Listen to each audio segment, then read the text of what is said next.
로버트 루이스 스티븐스가 쓴 소설 중에 지킬 박사와 하이드라는 책이 있습니다.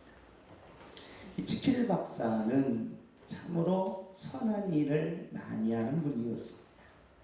봉사활동도 하고 가난한 이웃도 도와주면서 자기 희생을 온전히 바로 많은 사람들에게 베푸는 아주 지역사회의 유명 인사였습니다. 그런데 이분이 개발한 약이 있었습니다. 어떤 약이냐?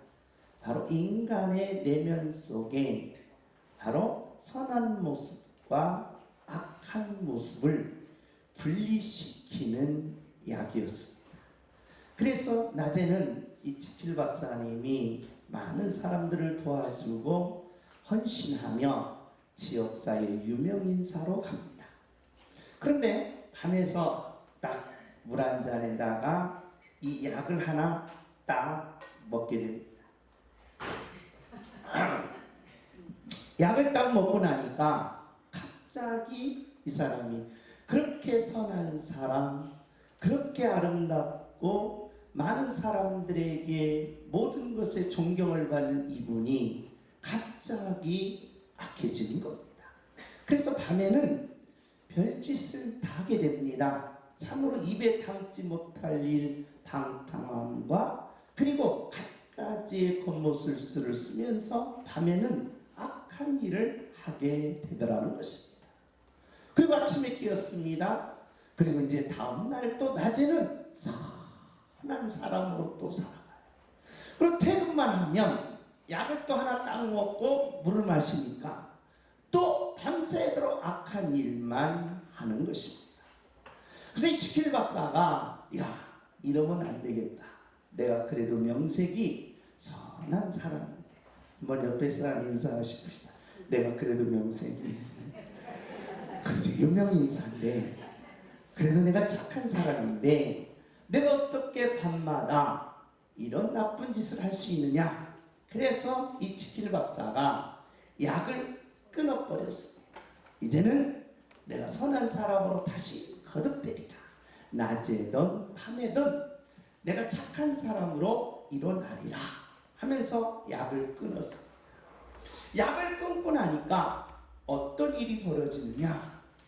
또 갑자기 계속해서 밤마다 이 악한 모습이 다시 일어납니다.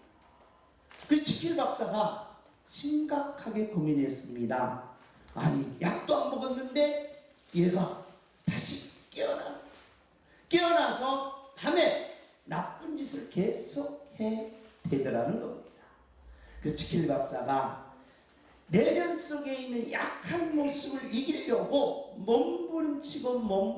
몸부림치다가 결국에는 악한 모습을 이기지 못하고 이 악한 모습과 함께 자기 생을 마감하는 것이 바로 이 책의 내용이라는 것입니다.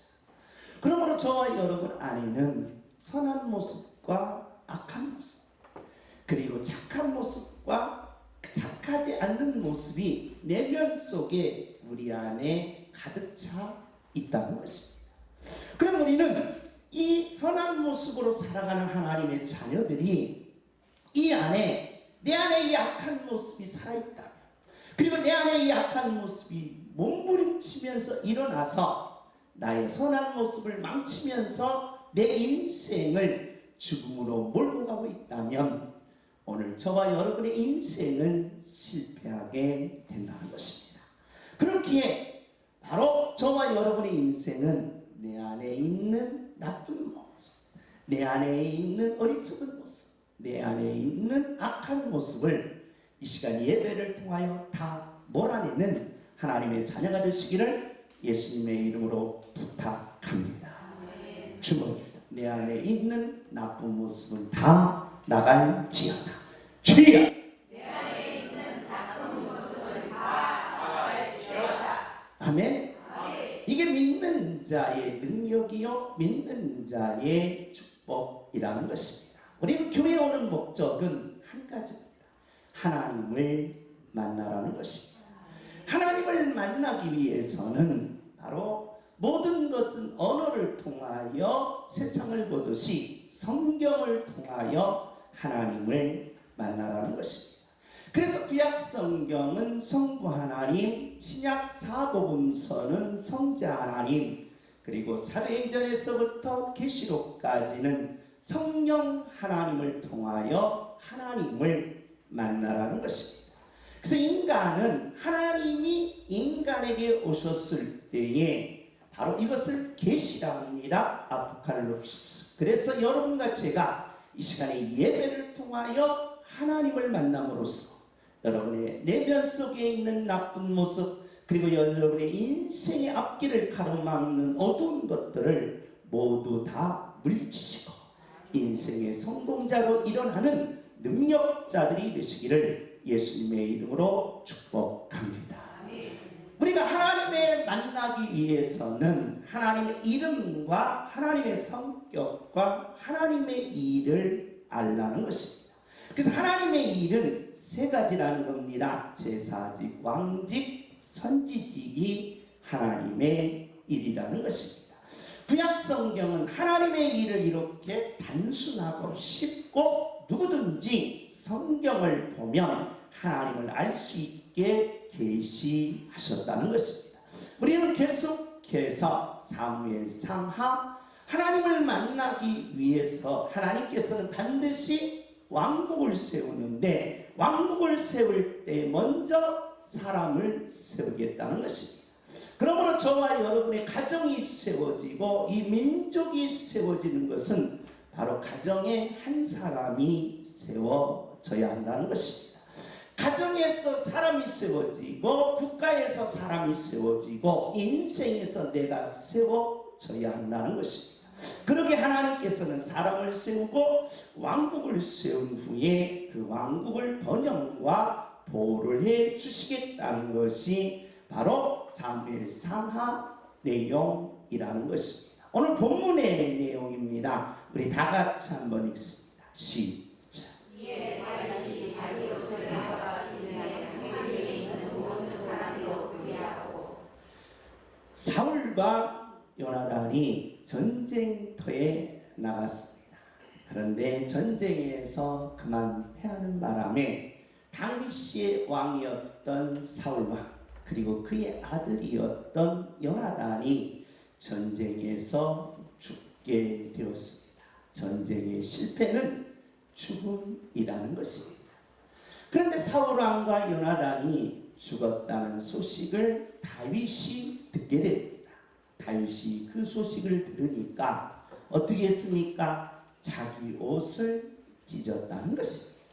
한 나라의 왕이 죽었으니 그리고 친한 친구인 요나단이 죽었으니 다윗의 마음이 슬퍼지더라는 것입니다. 그래서 다윗은 그 슬픔을 못 이겨서 자기 옷을 찢었다는 것입니다.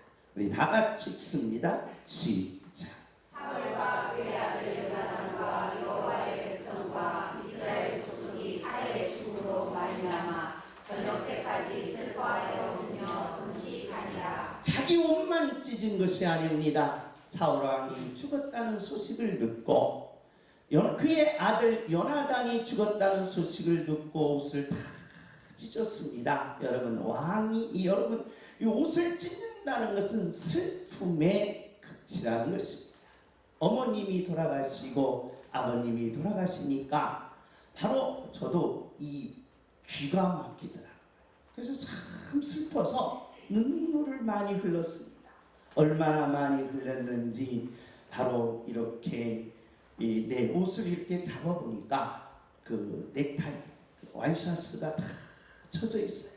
어머니 잃은 슬픔, 아버지를 잃은 슬픔이 이렇게 크더라는 거예요. 그런데 다윗은 사울왕이 죽었습니다. 그리고 요나단이 죽으니까 옷을 찢으면서 슬퍼하며 울면서 뭐까지 식음을 전폐하기까지 했다는 것입니다. 우리 다 같이 읽습니다. 시작. 사울과 요나단이 생전에 사랑스럽고 아름다운 사이러니 죽을 때에도 서로 떠나지 아니하였도다. 그들은 독수리보다 빠르고 사자보다 가만히 옷을 찢었습니다. 슬픔이 너무 견디기가 어려우니까 그 눈물이 온 옷을 적셨습니다. 그리고 식음을 전폐했습니다. 그러면서 다윗이 이 사울왕과 요나단에 대해서 바로 이 애가를 부르게 됩니다. 그래서 온 백성들에게 이 애가를 부르게 했다는 것입니다. 바로 사울왕과 요나단은 독수리보다 빠르고 사자보다 강한 참으로 훌륭한 왕이었고 멋있는 인생을 산 사람이었다라는 것입니다. 우리 다 같이 읽습니다. 시작. 이스라엘들아 사울을 수하여 올지어다. 그가 붉은 옷으로 너희에게 화려함이 있고 그 머리를 너희 옷에 채웠도다. 사울왕에 대해서 다윗이 가졌던 이 슬픔을 온 백성들이 다 가졌으면 좋겠다 라고 하면서 사울왕에 슬퍼하면서 같이 울자라고 백성들에게 이 다윗이 호소하는 내용이라는 것입니다. 우리 다 같이 읽습니다. 시작. 정직하게 행하며 공의를 실천하며 그의 마음에 지키기를 바라며. 문제는 여기에서 우리가 문제가 닥친다는 겁니다. 다윗과 사울왕은 원수 중에 원수였습니다. 사울왕이 10년 동안 다윗을 잡으려고 온 군대를 다 풀었습니다. 그러면서 다윗하고 접촉한 사람은 모두 다 잡아들였습니다. 그래서 다윗은 부모님 가정 집에도 못 갔습니다. 부모님을 잡아들이기 때문에. 형제 집에도 못 갔습니다. 잡아들이기 때문에. 그리고 친구 집 못 갑니다. 친구들이 다윗 때문에 죽게 되니까. 그래서 다윗은 사울왕을 피해서 홀로 헬몬산이라고 했습니다. 눈 덮인 산으로 도망하게 됩니다. 헬몬산 눈 덮인 산으로 도망하니 얼마나 춥겠습니까? 그리고 얼마나 배고팠습니다. 이 사울왕 나쁜 놈 나를 이렇게 죽이려고 하면서 얼마나 그 눈 덮인 산에서 일을 가고 있었냐. 그러면서 미살산 뭡니까? 맹수들이 강한 것, 독사와 사자가 우글우글한 그곳에서 다윗은 생존을 위한 몸부림을 쳐야 했습니다. 왜 나를 죽이려고 하냐. 그래서 다윗과 사울은 원수 중에 원수였다는 것입니다. 그것도 1년도 아니요 10년 동안. 그래서 다윗은 시편에서 나는 벌레요 사람이 아니라 그러면서 자기를 벌레 취급했던 사울, 사람 취급하지 않고 개 돼지 취급해서 나를 죽이려고 했던 그 사울 왕이 죽었다. 너 별로 아무 느낌 없습니까? 그냥 슬프겠어요? 나를 10년 동안 그렇게 죽이려고 했던 내가 미살산의 그 맹수들하고 그 헬몬산의 그 취와 그 찌릿한 아픔, 나는 이것도 1년도 아니고 10년 동안 그걸 견디면서 일을 갈았는데 그 원수인 사울왕이 뭐였습니까? 죽었어요. 그러면 알더니가 뭐 한 거예요? 빠진 거예요. 이빨을 여러분 한 번도 안 빼서 모르는 거예요. 지금 뺀지 갖다 빼보십시오. 그러니까 여러분 바로 원수 중에 원수인 사울왕이 죽었는데 이렇게 슬퍼한다? 이렇게 옷을 찢는다? 이렇게 금식한다? 이거 문제가 있다는 거예요. 그래서 만약에 다윗이 사울왕이 죽었을 때 그 슬픔, 사울왕이 죽었을 때 그 옷을 찢은, 사울왕이 죽었을 때 그 금식이 진짜일까 가짜일까 라는 겁니다. 우리는 종종 유명 인사들이 인터뷰하는 내용을 봅니다. 울어요. 그럼 막 나도 울어요. 나중에 그래요. 이게 진짜일까 가짜일까? 이게 미치는 거예요. 그러니까 다윗이 진짜 그 사울왕이 죽었을 때 자기 옷을 찢고 눈물을 흘리고 금식했을까? 이게 진짜일까 가짜일까? 그게 고민되는 거예요. 만약에 이게 가짜라고 하면 다윗은 최고의 뭐다? 위선자가 되는 거예요. 최고의 위선자. 그 원수가 죽었으니 백성들 앞에서는 막 우는 척 아이고 사울왕이 죽었네 아이고 왕이 시하면서 금식했어요. 그리고 집에 와서 호호 잘 죽었다 라고 했으면 다윗이 최고의 위선자라는 거예요. 그런데 만약에 그 눈물, 그 고통, 그 금식이 진심이었다면 다윗은 최고의 뭐가 된다? 초월자가 된다는 것입니다. 어떤 일이었을까? 그런데 시편에 보니까 내가 사울왕을 죽었을 때의 눈물, 내가 사울왕이 죽었을 때 그 슬픔은 다시 읽습니다. 시작. 정직하게 행하며 공의를 실천하며 그의 마음에 진실을 말하라. 할렐루야. 진실이었다. 진실. 원수가 죽었을 때 슬퍼할 수 있는 사람. 나는 10년 동안 그 고통과 그 아픔과 그 배고픔과 그 서러움에 몰아넣었던 당사자인 사울왕이 죽었을 때 내가 이토록 슬피 울면서 금식할 수 있는 그 사람이다. 인간의 모든 것을 뭐한 사람이다? 초월한 사람이다. 할렐루야. 뭐한 자가 되라? 초월자가 되라는 거야. 주여 초월자가 되게 하옵소서. 주여 초월자가 되게 하옵소서. 그런데 나는 안 되더라. 다 용서는 되는데 그 사람만은 용서가 안 돼. 다 모든 것을 다 베풀 수 있는데 그 사람만은 안 된다. 이게 바로 우리들의 현실 속에서 살아가는 모습이라는 거예요. 그런데 다윗은 달랐다는 거예요. 10년 동안 원수였던 사울왕이 죽었음에도 불구하고 진실 울고 옷을 찢으며 금식했다는 것입니다. 이 진실한 마음. 그래서 이 진실한 마음이 있는 여러분에게는 바로 초월적인 능력, 초월적인 기적, 초월적인 응답이 있게 된다는 것입니다. 초월적인 능력을 내게 부어 주옵소서. 주여 초월적인 능력을 내게 부어 주옵소서. 아멘. 왜 그러느냐? 프로이트는 인간은 의식과 무의식으로 되어 있다라고 그랬습니다.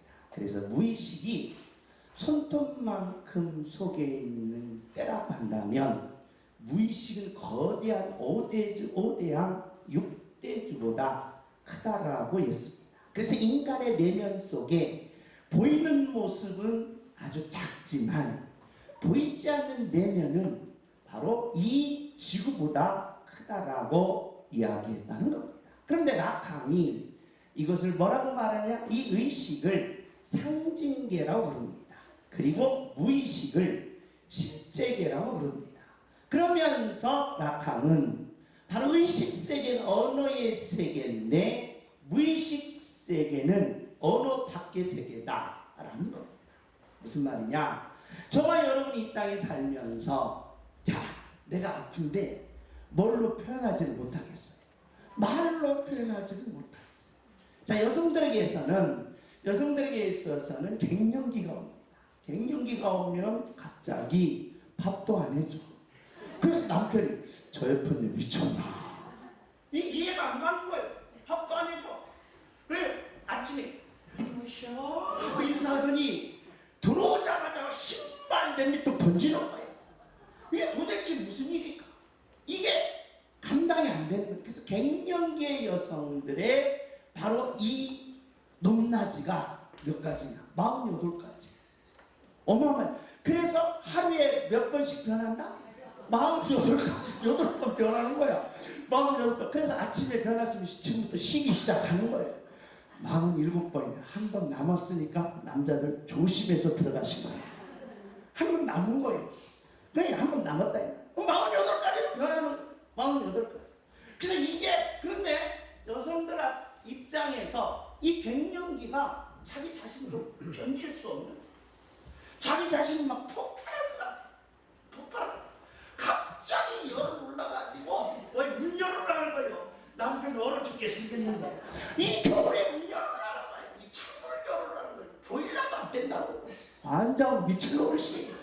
그러니까 이게 언어 밖의 세계라는 거예요. 언어 밖에. 그런데 바로 낙함은 뭐라고 말하느냐? 이 무의식 속에 인간의 괴물이 들어있다. 여러분 다 뭐가 들어있어? 괴물이 들어있는 거예요. 옆에 사람 인사합니다.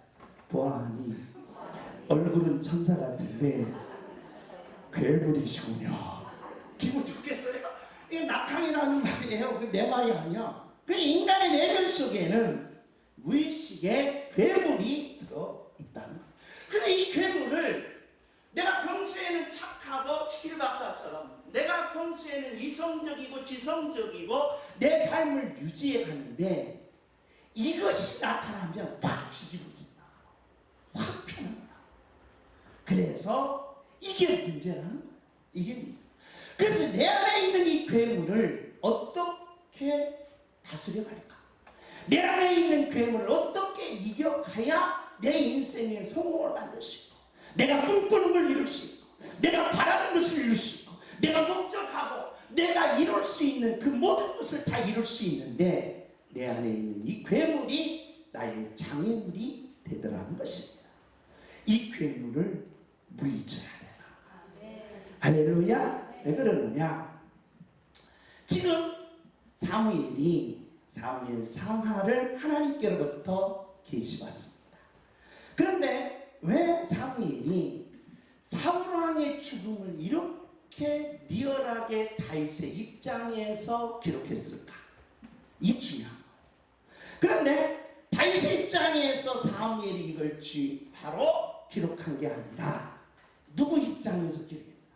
사울왕의 모습을 기록한 거예요. 사울왕. 자, 우리가 다윗과 사울왕의 그 속에 있는 모습으로 한번 들어가 보자는 거예요. 그러면 우리는 다윗의 몸속으로 다윗의 마음속으로 저와 여러분이 한번 들어가 보시기 바랍니다. 어떤 모습이었을까? 자, 10년 동안 뭐였습니까? 쫓겨다녔죠? 그러니까 얼마나 생명의 위험이 얼마나 도사리고 있습니까?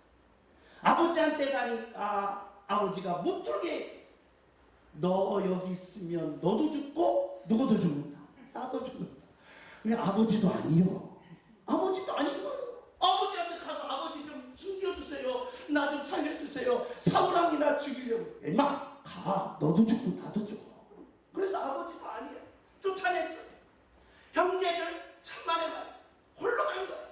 그래서 다윗에게는 잠을 자도 잠을 자지 않는 거예요. 잠을 자도. 그래서 숲에 나무는 바로 2층에서 앉았어요. 왜 앉았어요? 불나면 죽을까. 그리고 항상 총격비 찼어요. 총을 두고 샀어요. 왜? 저 도둑놈이들은 나 죽일까. 이게 뭐냐? 인간이 위험하게 되면 불안과 초조가 내 무의식 속에 가득한 괴물로 나타나. 사람들은 늘 뭐예요? 불안한 거예요. 늘 뭐한 거예요? 초조한 거예요. 이 초조함과 이 불안의 괴물들을 다윗이 어떻게 그 안에서 몰아냈을까? 그리고 어떻게 그것을 이겨냈을까? 불안하잖아요. 초조하다. 여러분 누가 죽인다는데 나 안 불안해. 나 안 초조해. 그래서 식사하시겠어요? 천만에 왔어. 못합니다. 못합니다. 여러분 10년 동안 왕이 죽이려고 전 군대를 풀었어요. 전 국민에게 TV로 생중계했습니다. 다윗을 잡는 사람은 자로 장관으로 생겼다. 그래서 상금을 몇천억 주겠다. 눈 뜨고 사람들이 다 보는 거예요.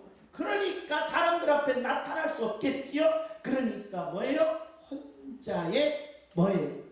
외로움.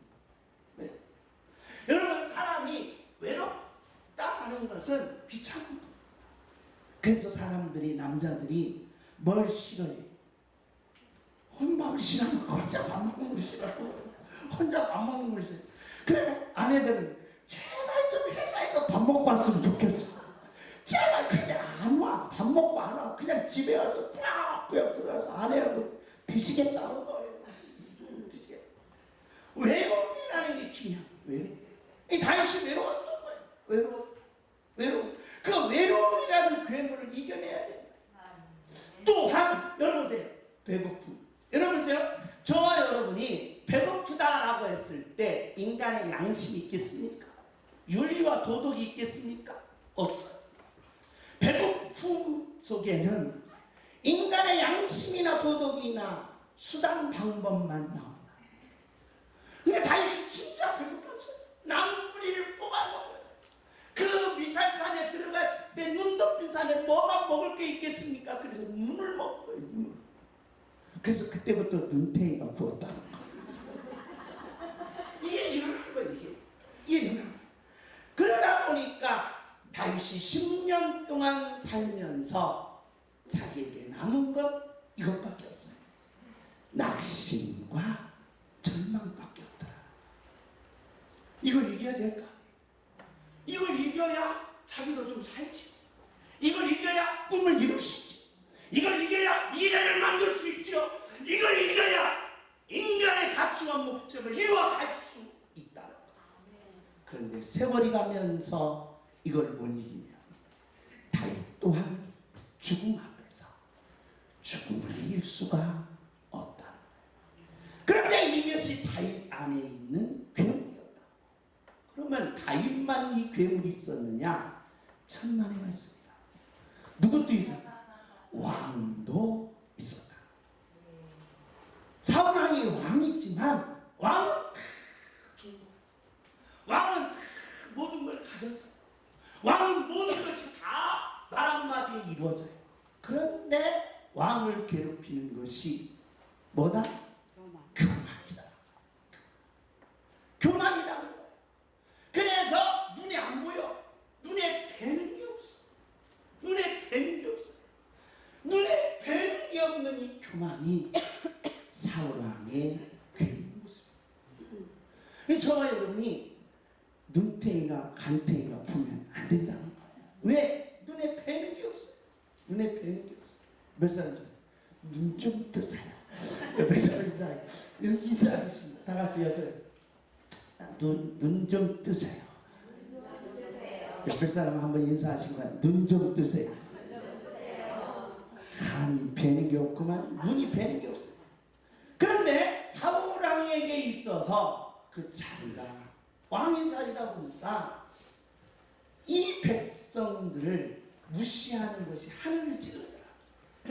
백성들을 존경하고 왕이라면 백성들의 아픔, 백성들의 눈물, 백성들의 괴로움, 백성들의 고통을 같이 아파하고 같이 괴로워하고 같이 동고동락해야 되는데 개무시. 왕도 아니야. 그러니까 이 괴물을 어떻게 이겨갈 수 있냐. 또한 사도 바울은 죄송합니다. 사울왕은 모든 게 풍족해. 그런데 백성들 앞에서는 착한 척하는 거. 백성들 앞에서는 아무것도 못 먹고 오늘 아침에 저도 굶었습니다. 사실은 소고기 안 스테이크 먹고 왔는데 속에서 그냥 막 굶었다고 막 배고파하는 거예요. 최고의 위선자. 이 괴물을 어떻게 이겨갈 수 있느냐? 어떻게 이겨갈 수 있느냐? 그러면서 모든 환경이 완벽하다 보니까 사울왕이 말 수밖에 없다. 방탕할 수밖에 없었다. 방탕. 그래서 사울왕 또한 세월을 지나면서 마지막 뭘 못 이긴다? 죽음을 못 이겼다. 인간은 다 똑같다는 거예요. 왕이든 아니면 도망자예요. 부자든 가난한 사람, 많이 배운 자이든 많이 잘생겼던 저 옆 동네처럼 못생긴 사람이든 다 똑같다. 다 똑같은 인간의 내면 속에 이 괴물을 몰아내지 못하면 인생이 실패자가 된다. 인생이 넘어지는 자가 된다. 인생이 바로 무의미한 인생으로 떨어질 수밖에 없다는 거야. 내 안에 있는 괴물을 물리치라. 주옵시다. 내 안에 있는 괴물을 물리치게 하옵소서. 주여. 내 안에 있는 괴물을 물리치게 하옵소서. 아멘. 내 안에 있는 이 어리석고 미련하고 나의 장애의 방해가 돼. 내 인생의 성공의 모든 것을 다 방해시키는 이런 내면의 이런 모습을 반드시 저와 여러분이 물리치라는 거예요. 아멘. 할렐루야. 그런데 사울왕은 이것을 물리치 못하고 인생이 끝났다. 그런데 누구는 다윗이 이것을 물리쳤다. 아멘. 이것을 어떻게 이겼습니까? 이긴 비결을 오늘 사무엘을 통하여 하나님께서는 바로 이 모습을 양문교회의 저와 여러분에게 주시는 줄 믿습니다. 어떻게 내 안에 있는 나쁜 것들, 내 안에 있는 찌꺼기들, 내 안에 있는 이 괴물들을 어떻게 물리칠 수가 있었습니까? 우리 다윗의 이야기를 한번 들어봅시다. 시작. 내 마음이 내 속에서 뜨거워서 작은 소리로 들을 때에 불이 나의 혀로 말하기를 내 마음이 내 속에서 마다 뜨거워야 돼. 그래서 가슴이 뭐야 돼? 뜨거워야 돼. 아멘. 가슴이 뜨거워야 돼. 청춘 남녀가 만났습니다. 그 편지를 썼어요. 당신을 보는 순간 내 심장은 솥단지가 됐습니다. 당신을 바라보는 순간 내 심장은 황제철의 용광로가 됐습니다. 편지를 썼어요. 그랬더니 사랑하는 애인이 잠깐 출장한 사이에 아빠가 그 편지를 뜯어보고 야 당장 헤어져라. 이 미친 남자는 심장병이다.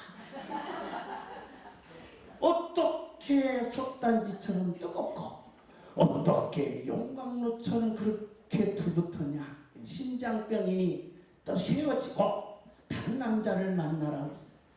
여러분 사람의 마음이 뭐야 된다? 뜨거워져야 일을 할 수 있다. 냉랭하면 재미도 없어요. 냉랭하면 밥맛도 없어. 냉랭하면 사는 게 뭔지 아무것도 하기 싫어. 그래서 빨래도 안 해. 그래도 방도 안 쳐. 그냥 아무것도 안 해. 그래서 안 할 거예요. 안 한다 이 말이에요. 그런데 가슴이 뜨거워 깨끗해. 가슴이 뜨거우시고 막 살아있어. 가슴이 뜨거우십시오. 뭔가 뭐예요? 생명의 소생함이 있다. 아멘. 그래서 사람은 뭐가 뜨거워야 돼? 마음이 뜨거워야 돼. 아멘. 그런데 다윗이 하나님을 모시면서 가슴이 뜨거웠어요. 가슴이 뜨거우니까 배고파도 하루 굶어도 되겠지. 아니 그래 일주일 굶어서 한 달 굶어도 돼? 가슴이 뭐하니까? 뜨거우니까. 사랑하는 사람을 위해서 이 몸을 불태우듯이 가슴이 뜨거워지니까 헬몬산에서 가슴이 뜨거워지니까 매일술 속에서 바로 귀가 열리고 눈이 열리고 숭고함이 나타나더라. 숭고함이 뭡니까? 어떤 태풍도 이기는 걸 숭고함이라. 어떤 누구라도 뚫고 나가는 걸 숭고함이라. 어떤 어려움도 극복해내는 것을 우리는 숭고함이라.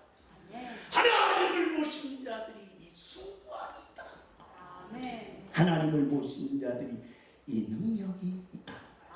그래서 나는 하나님을 모시고 내 안에 있는 나쁜 것들, 내 안에 있는 괴물들을 다 몰아내요. 여기까지 왔다는 거예요. 여기가 어딥니까? 왕의 자리라. 그러므로 저와 여러분이 여러분 가슴 속에 하나님을 모시고 여러분이 가슴이 오늘 뜨거워지시기 바랍니다. 몇 도로? 100도로? 양이 안 차요. 1000 천도 만도 1만도로 그래서 용광로같이 뜨거워져서 여러분의 가정이 살아있어야 됩니다. 여러분의 인생이 살아있어야 됩니다. 여러분의 자녀들이 살아있어야 됩니다. 그래서 비록 내가 지금 낮은 자리지만, 비록 내가 지금 어렵지만, 비록 나는 사람들이 안 알아주지만 나는 이 뜨거움으로 일어났어. 하나하나 쳐나갑니다. 반드시 그 자리에 올라간다. 할렐루야. 이 불타는 믿음이 여러분에게 있기를 예수님의 이름으로 축복합니다. 가슴이 뜨겁게 뛰게 하옵소서. 주여 아멘. 그런데 사울왕은 하나님을 버려버렸어요. 청년 때에 젊었을 때 하나님을 모셨을 때 가슴이 뜨거웠는데 왕이 돼서 하나님을 버리고 오직 다윗 한 사람을 잡기 위한 시기와 질투의 화살을 쏘게 되었습니다. 하나님을 떠난, 하나님을 버린 사울왕은 공허와 혼돈과 흑암이었습니다. 이걸 니체는 이렇게 말합니다. 바로 인간에게는 규범 윤리학과 메타 윤리학과 도덕 계보학입니다. 그래서 현대 철학의 아버지를 바로 니체라고 합니다. 근데 니체가 보니까 바로 이 계보학, 그리고 우리가 이 땅에 살면서 사람이 바로 윤리적이고 도덕적인 족보가 어딘가, 족보를 따져 올라갔습니다. 족보를 따져 올라가다 보니까 주인과 누가 있더라? 노예가 있더라는 거예요. 그래서 주인이 노예 보는 입장을 바로 니체는 이렇게 말합니다. 주인은 뭐한데? 강해요. 근데 노예들은 뭐예요? 약한 거예요. 약한 거. 그리고 주인이 볼 때 자기 자신은 뭐예요? 양복 입고 넥타이도 매고 모자도 쓰고 지팡이도 쓰면서 이렇게 멋있게 보는 거예요. 멋있. 그런데 바로 노예들은 늘 뭐예요? 지저분해요. 세수도 않고 머리는 뭐에 올라갔다 내려갔다 그러면서 바로 이 지저분함. 또 주인이 보기에는 자기랑 자는 다 자신감이 있어요. 인생을 판단할 때, 일을 판단할 때 자신감이 있는데 노예들은 그 자신감이 하나도 없는 거예요. 그러면서 주인들은 자기가 딱 결정하면서 자기 인생의 주관이 뚜렷한데 노예들은 의사결정 하나를 못하게 되는 거예요. 그러면서 주인은 긍정적인데 노예들은 부정적이더라. 니체가 보니까 이거 노예들이 뭘 일으키더라? 반란을 일으켰어요. 반란. 노예들이 반란을 일으켜서 딱 나눠놨는데 뭘로 나눠놨다? 성과 뭐예요? 악으로 나눠놨더라. 노예들이 반란을 일으켜서 주인은 강했는데 노예들이 보기에는 뭐한척? 센 척하더라. 센 척. 야! 막 센 척하더라. 센 척. 뭐 이 알통 하면 셌습니까? 여러분 내가 이렇게 하면 세게 보여요? 이쁘게 보이지? 그러니까 센 척하더라. 그러면서 이 주인들은 화려하다라고 자기가 있는데 노예들이 바꿔놨어요. 쟤네들 뭐 하는 거예요? 사치하는 거예요. 사치. 그래서 여러분과 제가 바로 노예 근성이 가졌으면 부자들을 보낼 때 저 여자 사치한다. 뭔 근성인 거예요? 노예 근성이면서 뭘 일으킨 거예요? 반란을 일으킨 거래요. 반란을 사치한다는 거예요. 그러면서 주인들은 자신감이 있는데 노예들이 보기에 이거 뭐 한 거예요? 건방져 보이는 거예요. 싸가지 없이 보이는 거예요. 싸가지 없이. 옆에서 얼굴을 보아하니 싸가지가 좋으십니다. 이게 이렇게 보인다는 거. 이렇게 보인다. 그러면서 바로 자기 결정적이 아니라 독선으로 보여요.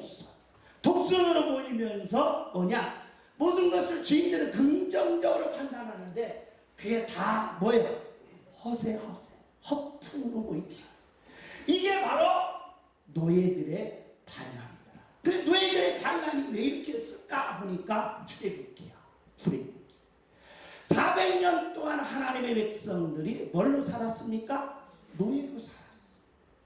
그래서 거기서 뭘 일으켰어? 반란을 일으켜서 홍해를 거쳐서 가나안 땅으로 왔어. 아, 이 노예들은 누구를 믿고 있구나? 하나님을 믿고 있구나. 그래서 하나님을 뭐 해야 된다? 버려야 된다. 이 현대 철학의 출발. 현대 철학. 그래서 현대 철학은 하나님을 버리라는 거예요. 하나님을 없애버려. 하나님을 믿지 말라는 거예요. 여러분 실수한 거예요. 여기 오신 거. 하나님 믿으러 오셨는데 하나님 섬기러 왔는데 하나님 믿지 말라는 거예요. 하나님 버리라는 거예요. 어느 쪽을 신이 어디냐는 거예요. 그러면서 현대 철학은 하나님을 버리라는 거예요. 하나님을 버려서 네 안에 있는 괴물을 이겨서 네가 바라고자 하는 거, 꿈꾸는 거, 목표를 이루어내라. 이게 니체예요. 근데 자기는 정신병원에 들어가서 10년 동안 정신병자로 살다가 생을 마감합니다. 하나님을 버리면 정신병자가 되는 거예요. 그러니까 이게 저와 여러분이 이 땅에 살면서 하나님을 버리겠습니까? 아니면 하나님을 모셔서 내 인생의 성공자를 만들겠습니까? 라고 묻거든. 여러분이 진심, 위선적으로 말하지 마시고 진심. 난 하나님을 모시겠습니다. 난 하나님을 영접하겠습니다. 그래서 내 가슴이 뜨거워지면서 내가 꿈꾸는 것, 내가 바라는 것, 내가 목적하는 것을 반드시 이루어 내겠습니다. 이런 놀라운 진실한 믿음이 여러분에게 임하시기를 예수님의 이름으로 부탁합니다. 주옵시다. 진실한 믿음을 내게 부어 주옵소서. 주님, 진실한 믿음을 내게 부어 주옵소서. 아멘. 다윗 왕이 다윗이 어떻게 자기 안에 있는 괴물을 물쳤습니까? 나는 하나님을 모셨다. 하나님을 모신 다윗은 다 같이 읽습니다. 시작. 여호와는 나의 힘과 나의 방패이시니 내 마음이 그를 지어야 영을 높임을 얻었도다. 그러므로 내 마음이 크게 기뻐하며 내 노래로 그를 찬송하리이다. 할렐루야. 나는 하나님을 의지하여 하나님께 도움을 얻었다. 그래서 나는 하나님을 모신다는 거예요. 하나님이 나를 도우시고 헬몬 산에서 하나님이 나를 도우시고 미사엘 산에서 하나님이 나를 도우시고 그 배고픔 속에서 그 아픔 속에서 그 괴로움 속에서 하나님 도와주셨다. 그런데 사울왕은 자존심이 있어요. 그래서 나는 도움을 안 받아. 그래서 시지프처럼 나는 뭐 하겠다? 반항하라. 그래서 현대 철학의 까미는 인생은 반항하라는 거예요. 반항. 반항이 뭡니까? 대들으라는 거예요. 대들어. 대들어. 대들어. 옆에 사람 한번 눈을 맞춰보시기 바랍니다. 대들어. 대들으라는 거예요. 아내는 남편에게 대들어. 대들으라는 거예요. 대들어. 자식은 부모에게 대들으라는 거예요. 대들어. 대들어. 사원은 사장한테 대들으라는 거예요. 대들어. 반항하라는 거예요. 반항. 반항해야 네 인생이 풀린다. 반항해야 내 인생이 열린다. 반항해야 네 인생이 펼쳐진다. 반항해야 됩니까? 아니라. 부모에게 대들은 거 싸가지 없는 거. 그건 사람 취급하지 말라 그랬어. 어떻게 반항하라는 거예요? 대들으라. 하나님께 엎드려서 도움을 받으라. 저와 여러분 오늘 예배를 통하여 내 인생에 가시밭길이 있습니다. 내 인생에 어두운 터널이 있습니다. 남모르는 슬픔과 아픔과 괴로움이 있습니다. 나는 여러분에게 말합니다. 하나님은 살아 계십니다. 하나님께 도움을